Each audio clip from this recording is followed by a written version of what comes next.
Uncle, আমার বোন। মাশাআল্লাহ। আপনার ছেলেকে আমার ভীষণ পছন্দ হয়েছে। আমার তো বাবা মা নেই। তোমার কি দুই বোন? জি, আমি চাচ্ছিলাম দুজনকে বিয়ে দিতে। আপনার হাতে কি কোনো ভালো ছেলে আছে? দেখতে একই রকম। আমার একটা ছোট ছেলে আছে, ভালোই হবে, দুই বোনে এক বাসাতেই থাকবে। থ্যাংক ইউ, থ্যাঙ্কস আ লট। আমার আসলে কোনো ভাবাভাবির কিছুই নেই। আজকে আমি উঠি।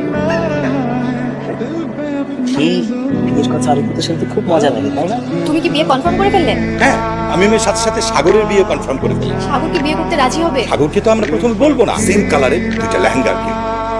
পারমিশন ছাড়া তুমি কিভাবে আমাদের বিয়ে ঠিক করে ফেললে? তুই বোন একসাথে থাকতে পারবি? তুমি আমাদেরকে জানাবা না?